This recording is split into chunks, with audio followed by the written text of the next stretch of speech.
భారతీ ఛానల్కి స్వాగతం. జై శ్రీరామ్, హర హర మహాదేవ్. చిలకలూరుపేట మీటింగ్ ఘనంగా జరిగిందనే చెప్పుకున్నాం, కానీ చిన్న చిన్న హికప్స్ వచ్చాయండి దాంట్లో. అంటే ఎక్కిళ్ళు అంటే వచ్చామంట హికప్.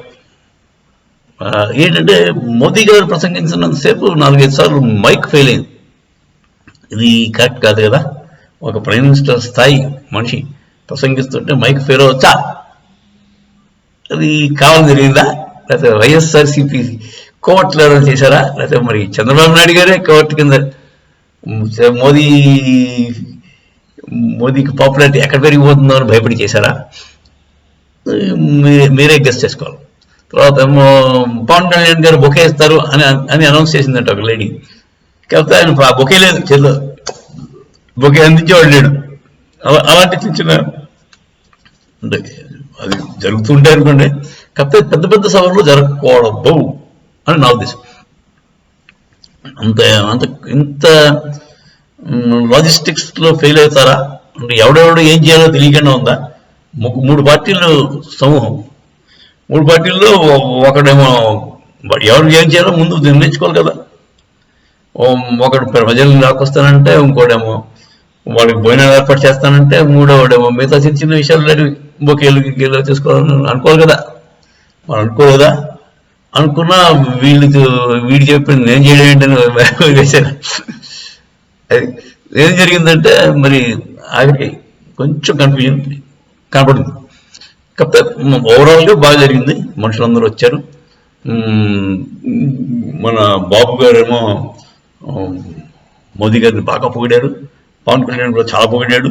కాకపోతే అంత వీళ్ళంతలా పొగిడారు, కానీ అతనే మాట్లాడింది చాలా చప్పగా ఉందండి. మోదీ గారు చెప్పినవి పెద్ద అంటే వీళ్ళకి కావాలంటూ లేదు. వీళ్ళని ఇంతలా పొగిడినందుకు అతను కూడా కొంచెం పొగడాలి కదా. నువ్వు నన్ను అడ్డుకోకు, నేను నేను అడ్డుకోకు అన్నట్టు ఉండాలి కదా. అది లేదు అని తెలుగుదేశం వాళ్ళు ఫీల్ అవుతున్నారండి. ఇప్పుడు గోగడానికి ఏముంది అక్కడ? ఇప్పుడు పొగడానికి ఏముంది? బాబుని పొగడాలంటే ఏం పొగడాలి? పోలవరంకి డబ్బులు ఇచ్చామని అతను వాడుకున్నాడని చెప్పాలా? లేకపోతే పోలవరం అంతా ఫిజిలేట్ చేసేది కాదు, బోల్డ్ అంటే ముందు చేయాల్సింది వెనకాల చేయాల్సింది ముందు చేసి దానికి ఎగ్జిబిషన్ కింద బస్సులు తీసుకెళ్ళేవారు. పోలవరం చూడండి మేము ఎంత బాగా చేసామని చూపించాను. ఏమైంది ఆ పోలవరం? ఎక్కడ కనపడదు. ఆయన అమరావతి ఏమైంది? ఇంద్రధామం. అమరావతి అంటే ఇంద్రధామం. అది సింగపూర్ నుంచి అమరావతి ఏమైపోయింది?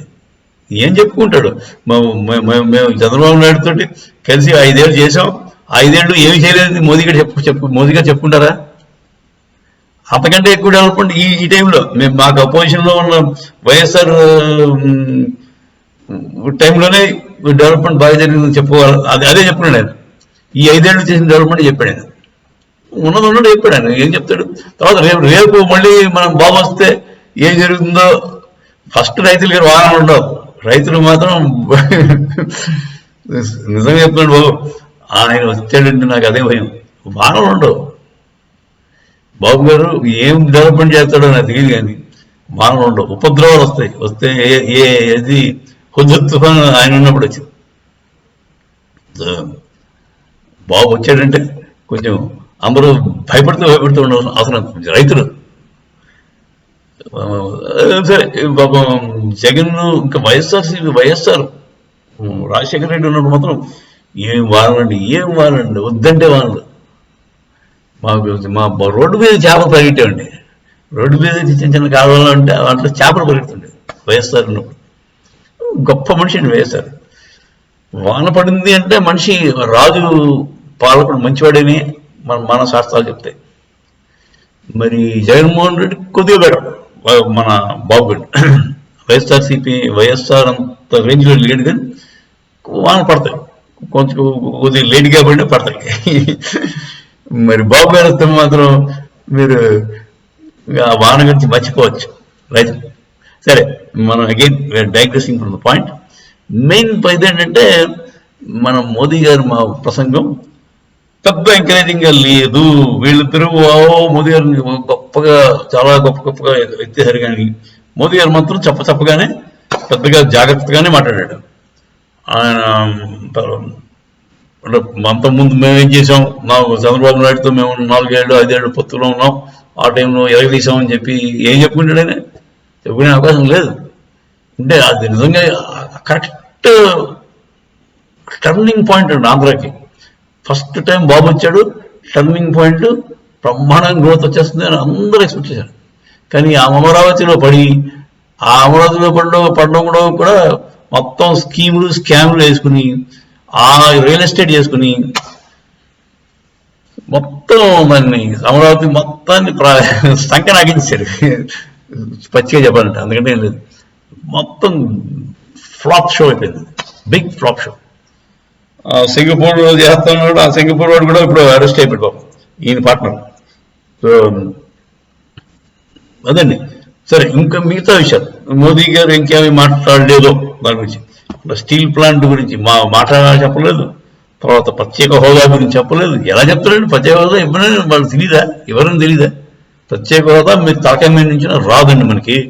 ప్రత్యేక హోదా రావాలంటే మనది ఏ బీహార్, ఏ ఛత్తీస్గఢ్ అలాంటి అంత ఆ లెవెల్కి దిగజారిపోవాలి. మనం దిగజారిపోతే అప్పుడు ఇస్తారు. అంతేగాని మనది మనం గొప్పగా చెప్పుకోవాల్సిన ఇదేంటంటే ఆంధ్ర స్టేట్ చాలా డెవలప్డ్ స్టేట్.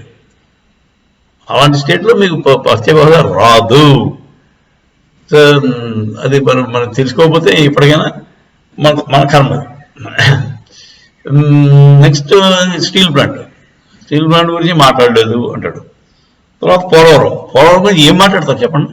పోలవరం ఎంత డబ్బులు ఇచ్చినా మీరే తినేస్తున్నారు, మేము చేస్తా ఉంటాం, మమ్మల్ని చేయనివ్వరు అని చెప్పాలి. ఇప్పుడు 900 కోట్లతోటి పార్లమెంట్ భవనం 1.5 కట్టారండి మన వాళ్ళు ఢిల్లీలో.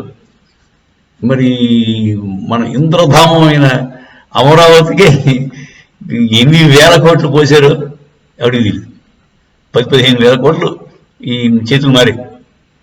కాకపోతే ఒక్క పర్మనెంట్ బిల్డింగ్ కూడా అంటే నేను వెళ్ళదనుకో అడిగి ఏదో కొద్ది చేశారంటారు. మరి కొద్ది చేస్తే మరి ఏమాత్రం బాగా చేసినా దాని క్యాపిటల్ కింద అయిపోయి ఉండాలి కదా. 1-2 ఏళ్ళలో క్యాపిటల్ బిల్డ్ చేసి ఉంటే సరిపోదు కదా, ఎగ్జిస్టింగ్ బిల్డింగ్స్తోనో లేదంటే చేసుంటే సరిపోదు నా అంచనా. కాకపోతే అది కనెక్టివిటీ తక్కువ అండి. గవర్నమెంట్ ఐఏఎస్ వాళ్ళు వెళ్ళడానికే బోర్డు ఆలోచించాం. ఎక్కడో విజయవాడలో రూమ్ తీసుకోవడం, హైదరాబాద్లో కాపర్ పెట్టుకోవడం అలా ఉండేది. మనలాగా మన బ్యూరోక్రసీ అంతా కూడా ఫ్యామిలీ హైదరాబాదు లేదంటే వాళ్ళు అప్ అండ్ డౌన్ చేయడం విజయవాడకి అమరావతికి. అంత టెంపరీగా విజయవాడలో చిన్న రూమ్ తీసుకోవడం ఆ టైప్లో ఉండేది. సో సమ్ ప్రాబ్లం అంటే as a capital choice of ఆ ప్లేస్ లొకేషన్ తేడా. బాబు గారు ఎందుకు తీసినారు అక్కడ? ఆయన ఏదో కొంత ప్లాన్ వేశాడు, మరి ఆ ప్లాన్ కరెక్ట్గా చేసినట్టు లేదు. మరి ఎగ్జిక్యూషన్ ప్లాన్లో కొంచెం అంటే ఫ్రాడ్యులెంట్ ఇంటెన్షన్స్ ఉన్నాయి, మంచి ఉద్దేశాలు లేవండి. ఏదైనా ప్లాన్ వేయచ్చు, మంచి స్కీమ్ వేయచ్చు, ఎక్కడైనా పెద్ద క్యాపిటల్ తయారు చేద్దాం అనుకోవచ్చు, మీ సొంత ఊళ్ళో పెడదాం అనుకోవచ్చు, దాంట్లో తప్పలేదు. కాకపోతే దాంట్లో స్ట్రైట్ ఫార్వర్డ్గా ఉండాలి. మీరు చెప్పేదోటి చేసేదోటి. ఏదో చేస్తాం అని చెప్పేసి ఒక ప్లాన్ ఇచ్చి దాన్ని లీక్ చేసి దానిలో రియల్ ఎస్టేట్ చేసుకుని మళ్ళీ దాన్ని మార్చుకుని ఏదో చేశారు. పంట పూర్ ఫార్మర్స్ అందరి దగ్గర నుంచి చేతులు మారిపోయి అవన్నీ తీసుకెళ్ళి అమెరికాలో ఉన్న తెలుగుదేశం అభిమానులు వాళ్ళ చేతిలో పడిపోయి అంటే లక్షల భూములు కోట్లలో గడిపోయింది. ఆ కోట్లలో గడిపోయింది ఇంకా సరిపోలేదు. దానికి మళ్ళీ వాళ్ళకు వాటా అన్నాడు, ఏదో చాలా కాంప్లికేట్ చేశారు. Made it extremely complicated.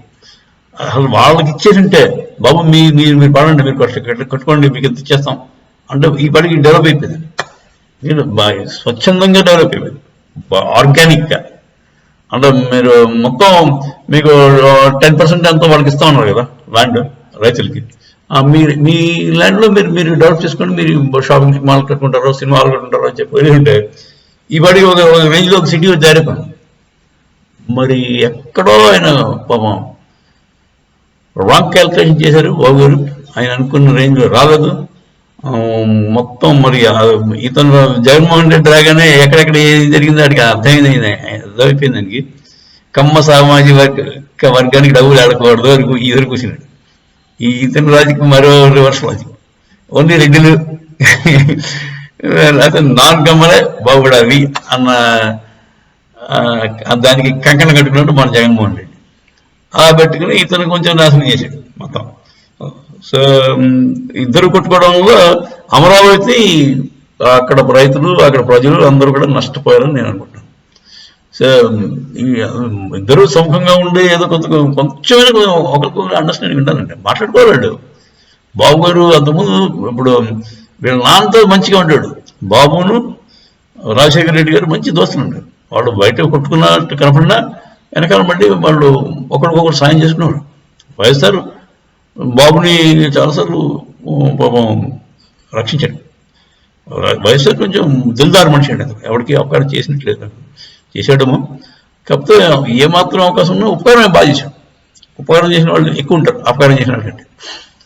మరి ఆ విధంగా మా బాబు గారు చెప్పుకోలేం. బాబు గారు ఉపకారం చేసిన వాళ్ళకంటే అపకారం చేసిన వాళ్ళు ఎక్కువ ఉంటారు.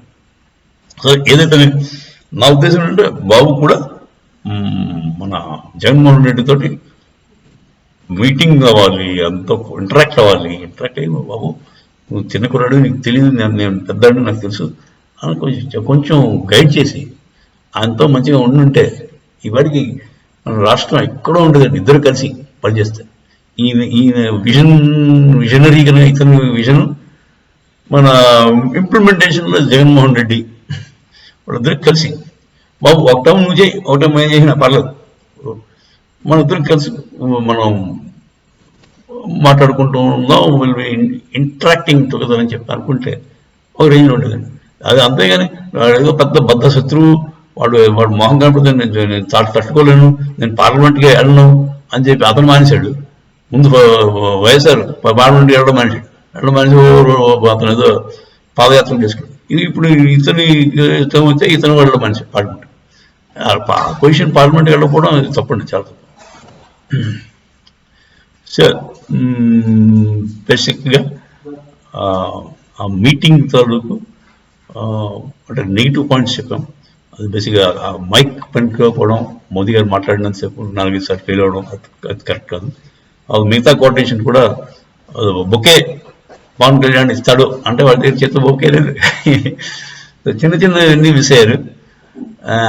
అది అదర్వైజ్ సభ అయితే బాగా జరిగింది.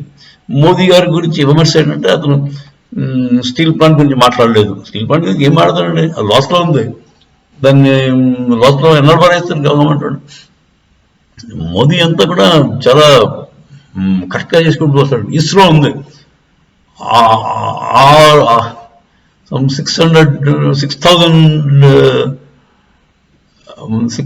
6,000 crores 600 crores వాళ్ళు 600 crores జీతాలు ఇచ్చుకున్నారు 2014లో. గవర్నమెంట్కి ఎక్స్చెకర్లో 600 కోట్లు ప్రతి ఏటా ఇస్రోకి ఇచ్చాడు. అది ఇప్పుడు 36,000 కోట్లు ఏటా సంపాదిస్తుందండి ఇస్రో.